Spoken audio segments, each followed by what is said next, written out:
is like corn on a block of flats, it's so tall. But it handles mint.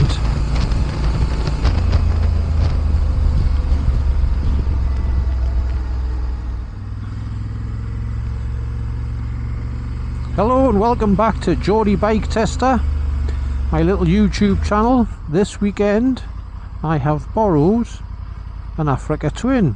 This particular one is a CRF1100 manual bike that has the electronic suspension, and I make it easy for myself, so I call these the skinny tanks. So this is the one with the big front wheel. This is the latest spec for 2024.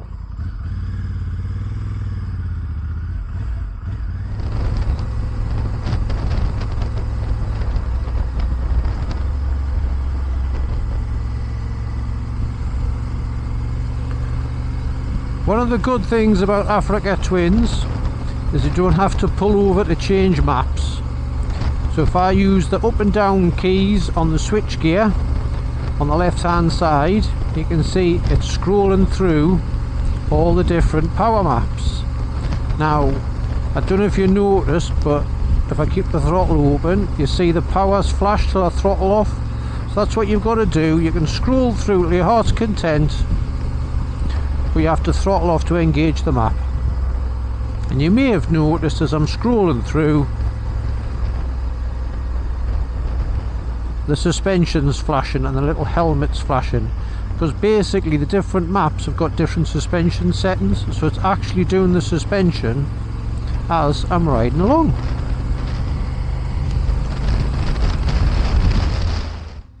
Let's get home, get the bike in the garage and have a look at this funky electronic suspension. It's super easy to use but very clever.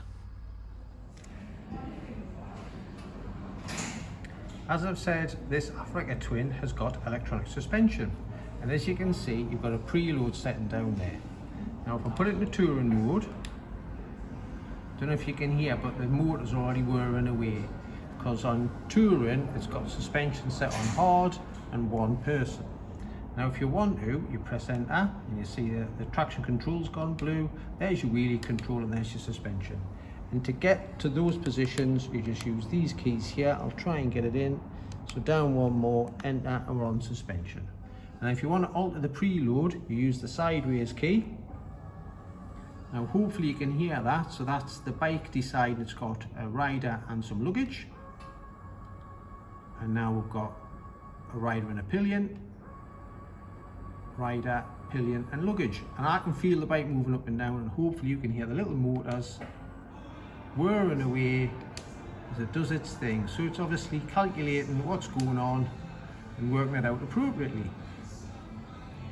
Now if you wanted to, you can have a good old mess around with your suspension. So I call it the pages button because it's got lots of little pages on it, but that gets you into the back end of the dash. So there you go. Go down to settings, again using your up and down key, press enter, function, press enter. You've got user modes. So we'll go to user 1. So the whole point of the user modes is you can alter your power, you can alter your engine braking, and now we're going to mess around with suspension. So overall suspension damping, we've got it on hard. Front suspension damping, we've got it on medium. And if I use my down key, I can scroll through the different bits. So now we'll be on rear suspension damping. You can change the ABS. Here's your preload, preload and cargo, rider and passenger. So you can see there is absolutely loads of bits you can fiddle with to your heart's content. So yes, you can set it up how you want. So overall suspension, it's on hard there, front suspension's on medium, rear suspension damping's medium. So if I use my back key and come out, and if you go to user 2, press enter, and you can see we've got it set on soft now. So we've had a bit fiddle and changed some bits and bobs around, so you can see you've got different numbers there.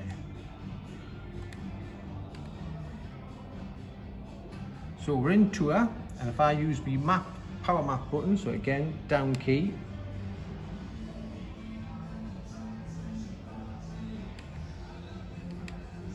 so you've got to use a 2, and that's a soft suspension setting. And go to use a 1, that's a hard suspension setting, and straight away you can hear the bike making a noise, so the suspension is beefing up for hard.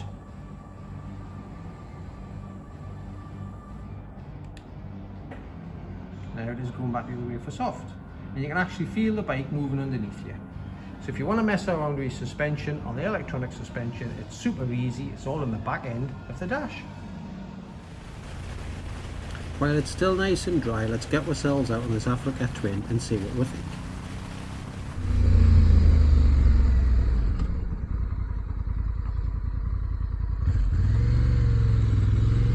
Yes, everybody talks about BHP and how important it is.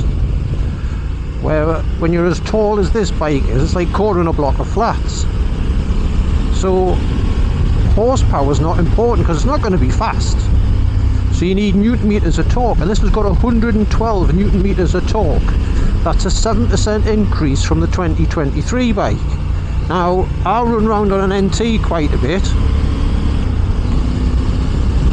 so that has the old 23 engine in it, and I can feel the difference on this one. I can feel the mid-range has increased. It's a proper really out of corners engine, especially where the revs are. It's just perfect. 112 newton meters of torque are absolutely bob on. That's what you need. Torque is king.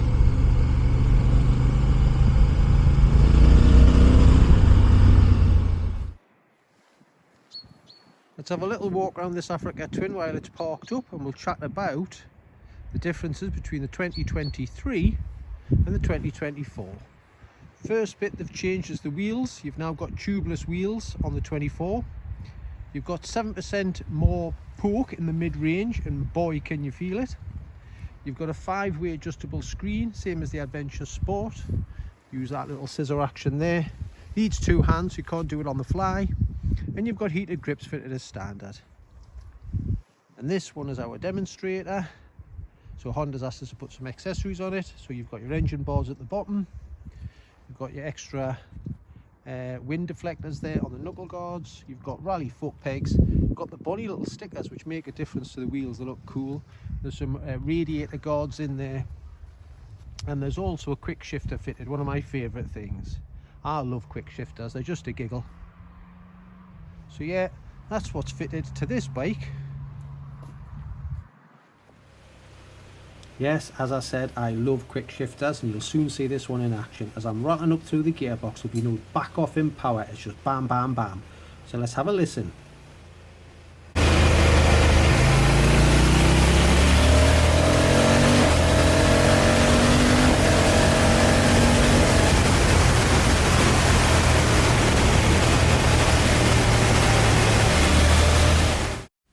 That's enough of that silliness. Let's get back to the static presentation on how the screen works.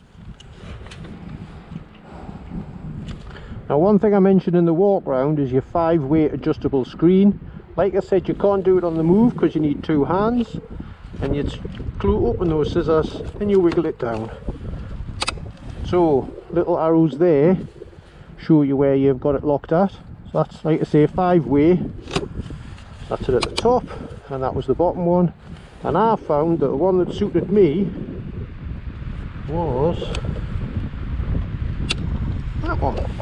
That fitted me best. I'm 5'10", so that suited my height, and that had me in a lovely bubble of fresh air.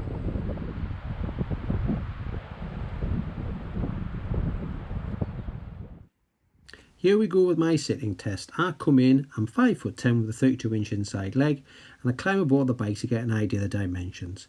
All those can lessons, look at that, came in handy, look at that high kick. But anyway, seat height 850, because that's set on the low setting. Honda say it has a maximum high setting of 870, so that seat can be set at 850 or 870. It adjusts on the bike, you don't have to buy a separate seat. And as you can see, I've managed to squeeze myself on there, and I am just about flat-footed. Nice riding position, handlebars are really high, foot pegs are in a good position, I've got a relaxed knee. So yeah, I mean, it's an adventure bike. You expect to do a few miles on something like this, and you expect to be comfortable too.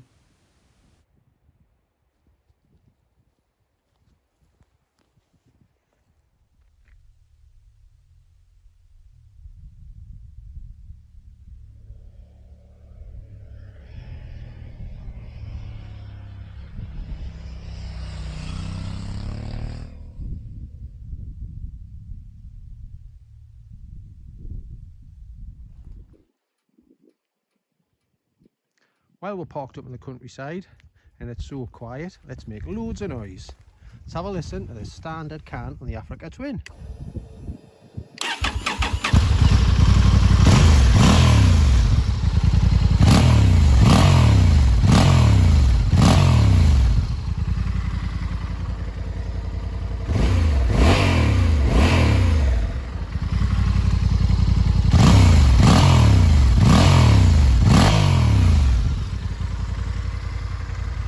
Canny bark from that exhaust. I don't know why you'd bother putting a can on.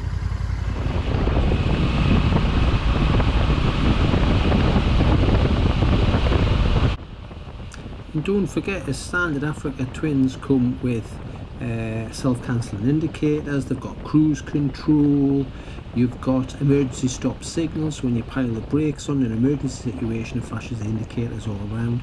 And as you can see, Apple CarPlay plus Android Auto. And hopefully you can see here I've got Android Auto and Apple CarPlay up on the dashes here. The left hand one is running Waves and the right hand one is running Google Maps. So yeah, the AfricaTwins are full of tech, so you know you cannot go wrong buying a Honda.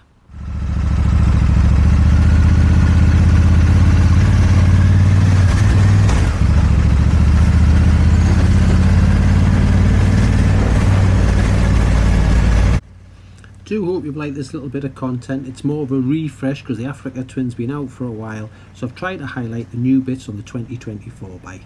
And as usual, if you like what we're doing, thumbs up. If you love what I'm doing, subscribe. And as you can see, there's a link to another video here, so stay on my channel and check it out. And hopefully we'll see you soon. Bye for now.